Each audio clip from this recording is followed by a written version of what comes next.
हम लोग बात करने जा रहे हैं सुप्रीम कोर्ट के आज एक लेटेस्ट जजमेंट की और मुझे लगता है कि ये जजमेंट बहुत दूरगामी होगा। इसके उपयोग, दुरुपयोग और सदुपयोग पर हम लोग चर्चा करेंगे। हालांकि अभी एक हफ्ता पहले ही दो जजेस की बेंच ने स्प्लिट वर्डिक्ट इसी प्रकार के केस में दी थी और स्प्लिट वर्डिक्ट के आधार पर वो चीफ जस्टिस के पास फाइल भेज दी गई थी और चीफ जस्टिस अब उस पर 3 जजेस की बेंच बनाने वाले हैं, यानी कि किसी न्यूट्रल जज को या 3 जजेस की बेंच बनाकर या 5 की बनाए, जैसा उनको समझ में आता है। और मामला बड़ा गंभीर है।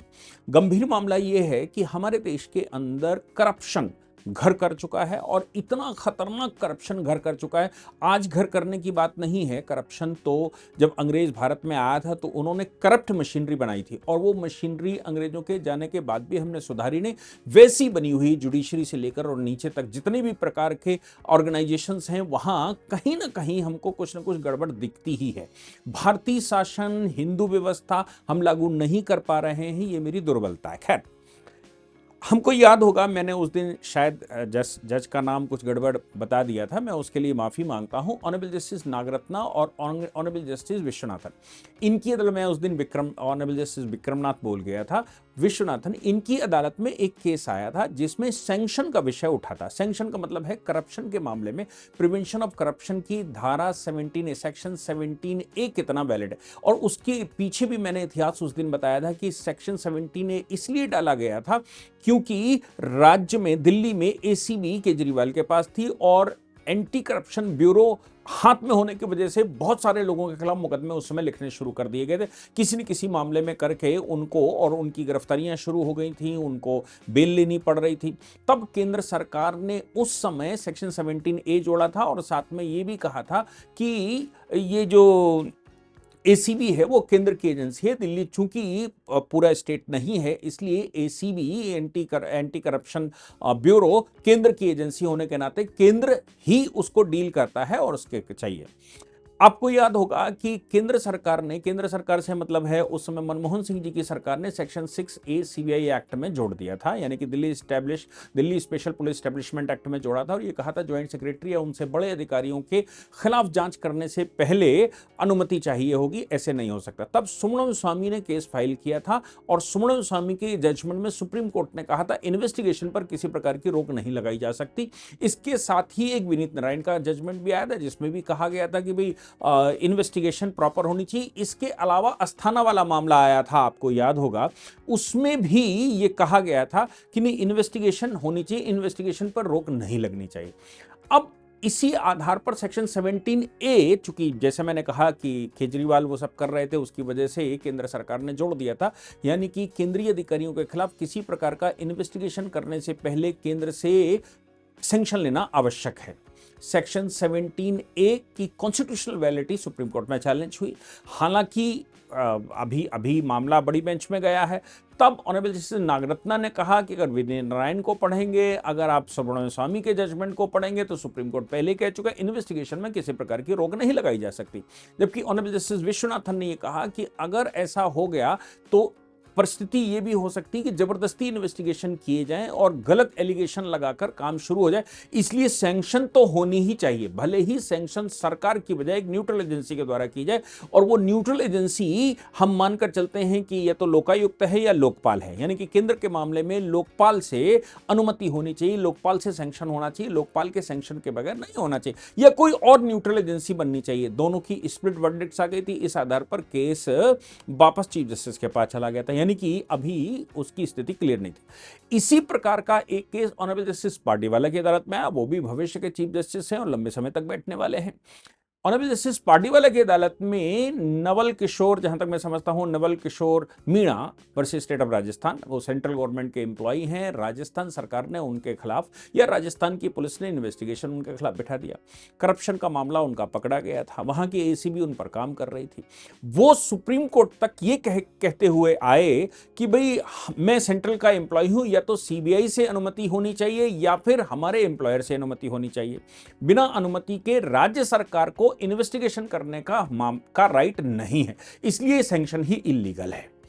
सुप्रीम कोर्ट ने आज उसको विस्तार दिया। और विस्तार देते हुए जो मैं समझता हूं ऑनरेबल जस्टिस नागरत्ना और ऑनरेबल जस्टिस विश्वनाथन के कोर्ट में जो स्प्लिट वर्डिक्ट आई उसको उन्होंने एक दिशा दे दी।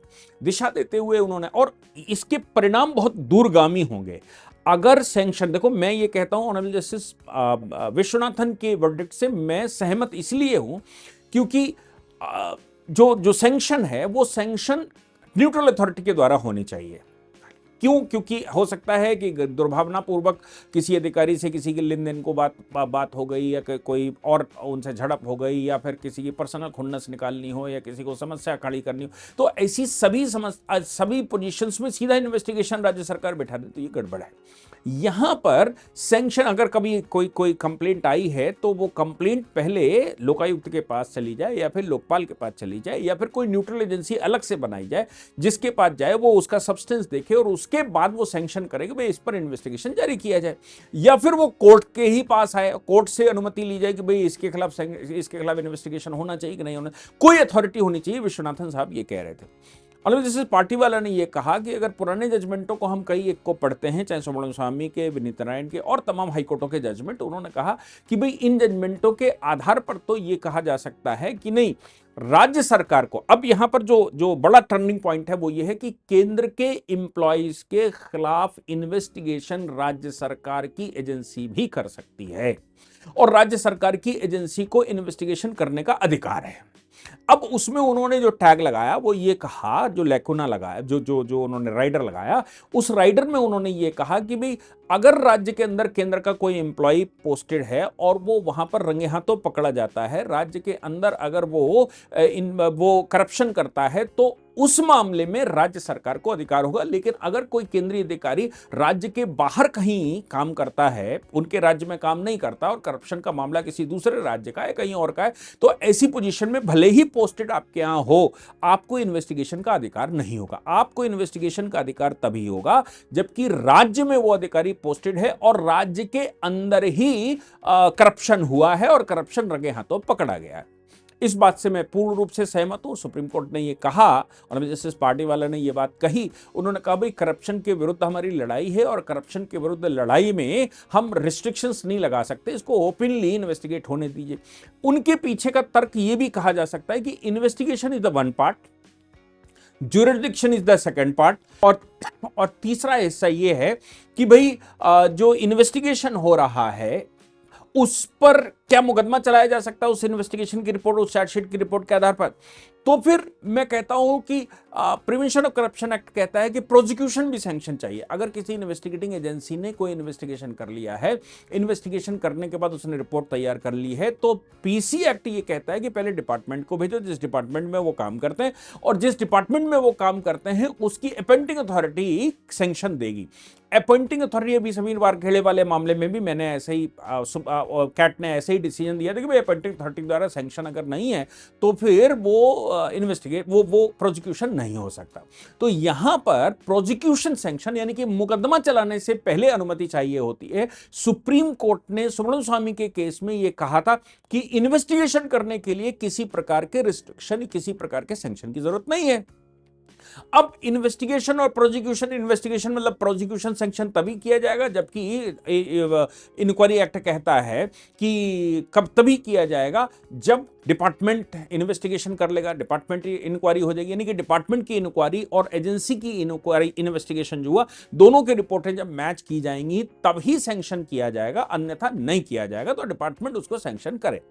अब यहां पर जो बड़ा काम है वो ये है कि अगर ममता बनर्जी, ये कहें कोई मंत्री वहां पर प्रवास पर जाता है केंद्र का, तो मंत्री का मतलब तो हम सब जानते ही हैं कि वो ऑफिसर होता है, वो भी केंद्र का, सेंट्रल का ऑफिसर माना जाता है। अगर वो वहां पर जाता है और वहां लोकल एजेंसी, लोकल पुलिस उसको चारों ओर से घेर कर ये कहती है कि इन्होंने 1 लाख रुपया रिश्वत लिया और 2 लोग वहां पर गवाही खड़े हो जाएं, तो फिर उस व्यक्ति के खिलाफ इन्वेस्टिगेशन, उसकी गिरफ्तारी और सारे काम वहां पर शुरू हो जाते हैं। ऐसे ही तमिलनाडु में अगर कोई अधिकारी जाता है इन्वेस्टिगेशन करने, कोई सेक्रेटरी लेवल का जाता है, चीफ सेक्रेटरी जाता है, ज्वाइंट सेक्रेटरी जाता है, तमिलनाडु में इन्वेस्टिगेशन करने जाता है और तमिलनाडु सरकार वहां पर मुकदमा लिखवा दे। ऐसे ही केरला में अगर कोई जाता है और केरला सरकार केंद्रीय अधिकारी के खिलाफ, जो कि वहां करप्शन को ही देखने गया है या कुछ और करने गया, उसके खिलाफ मुकदमा लिखवा दे। ऐसा नहीं है कि ऐसे मामले बने नहीं। ईडी वाला मामला भी हम लोगों ने देखा ही है ममता बनर्जी का, कि ईडी के ऑफिस, ईडी जब इन्वेस्टिगेशन कर रहा था तो उसी समय सारी फाइल लेकर चली आई और वो कर दिया। मामला सुप्रीम कोर्ट भी आया था, सुप्रीम कोर्ट ने भी उस समय ये कहा था ऐसे तो आप इन्वेस्टिगेशन होने ही नहीं देंगे, और अगर इन्वेस्टिगेशन नहीं होने देंगे और आप ऐसे करके सामान ले लेकर आ जाएंगे तो भाई इससे ज्यादा बुरा क्या हो सकता है। ऐसे तो एजेंसी काम ही नहीं कर पाएंगी, ऐसे तो कोई भी मुख्यमंत्री लेकर चलाएगा। हालांकि उन्होंने इस सुप्रीम कोर्ट के चीफ जस्टिस ने फाइल को रखा है और रखते हुए अभी उस पर काम बाकी है, यानी कि अभी उस पर फैसला आना बाकी है क्या मुख्यमंत्री को यह अधिकार है कि नहीं है। लेकिन ये इलस्ट्रेशन सामने आते हैं। आपको याद होगा कि तमिलनाडु के अंदर भी ईडी अधिकारियों के खिलाफ एक एफआईआर दर्ज करवा दी गई थी। आपको याद होगा कि ईडी अधिकारियों या केंद्र दूसरी एजेंसी बिहार के अधिकारियों के खिलाफ ये महाराष्ट्र में भी उस समय उद्धव ठाकरे की सरकार हुआ करती थी, उन्होंने भी उनके खिलाफ एफआईआर दर्ज, उनको गिरफ्तार कर लिया गया था। ये सवाल यहां पर पैदा होता है कि अगर खुले रूप में राज्य सरकार को केंद्रीय अधिकारियों के खिलाफ सीधा इन्वेस्टिगेशन बिना किसी सैंक्शन के या बिना किसी अनुमति के या बिना किसी राइडर के करने का अधिकार होगा, तो फिर यह संभव है कि केंद्र में जो सरकार है उसके अधिकारी केंद्र सरकार की तरफ से वो प्रवास पर जाएंगे और राज्य सरकार उसके खिलाफ मुकदमा लिखवाकर वहीं खेल करना शुरू कर दे, तो ये एक बड़ी समस्या खड़ी हो सकती है। हालांकि अभी इस पर स्पष्टता की आवश्यकता है, जजमेंट मैंने पढ़ा नहीं है, जजमेंट पूरा पढ़ने में आएगा तब पता लगेगा और इस पर और अभी डेप्थ में जाने की आवश्यकता है। लेकिन अभी जो प्रेम फसाई मुझे लगा वो ये लग रहा है कि मामला गंभीर है और जब तक 17A का लीगल सैंक्टिटी यानी कि कॉन्स्टिट्यूशनल वैलिडिटी क्लियर ना हो जाए तब तक ऐसे मामलों में कुछ कहना कठिन है। हालांकि ये जजमेंट जो है वो 142 का नहीं है, ये जजमेंट ऑनरेबल सुप्रीम कोर्ट ने पार्टिकुलर उस केस में दिया है, इसको मैं रूलिंग की तरह नहीं ले सकता। लेकिन हाँ ये है कि अब ये प्रेसिडेंट जरूर बन जाएगा, मतलब ये नज़ीर जरूर बन जाएगा और राज्य सरकारें, जहां जैसे बंगाल में चुनाव है वहां की राज्य सरकारें खेल खेलना शुरू कर सकती हैं, समस्याएं खड़ी करना शुरू कर सकती हैं, वैसे ही जैसे उन्होंने ईडी के लिए किया था, जैसे पहले सीबीआई के लिए उन्होंने किया था, उन्होंने बहुत सारे मामलों में पहले भी वो कर चुके हैं। तो ये समस्या एक आ सकती है, इसलिए दोनों पक्षों को, दोनों साइड सोचने के बाद ही इस पर कोई निर्णय लिया जा सकता है और उस पर मुझे लगता है कि कॉन्स्टिट्यूशनल बड़ी बेंच बिठाकर इस पर निर्णय होना चाहिए, इन विषयों पर निर्णय। नो डाउट करप्शन के साथ किसी प्रकार का कोई कॉम्प्रोमाइज नहीं होना चाहिए, नो डाउट करप्शन के मामले में गिरफ्तारियां होनी चाहिए, लेकिन कहीं गलत ना हो जाए जैसे समीर वानखेड़े के साथ गलत हुआ था और अभी अभी कैट ने डिसीजन दिया है, तो ऐसा ना हो कि आर्यन खान को छुड़ाने के लिए आर्यन खान को छुड़ा दें और उधर समीर वानखेड़े को फंसा दें। यह भी संभव है, यह किया जा सकता है, इसलिए इसके दोनों पहलुओं को ध्यान में रखते हुए ही इस पर निर्णय आना चाहिए और इस पर प्रॉपर लेजिस्लेशन होना चाहिए।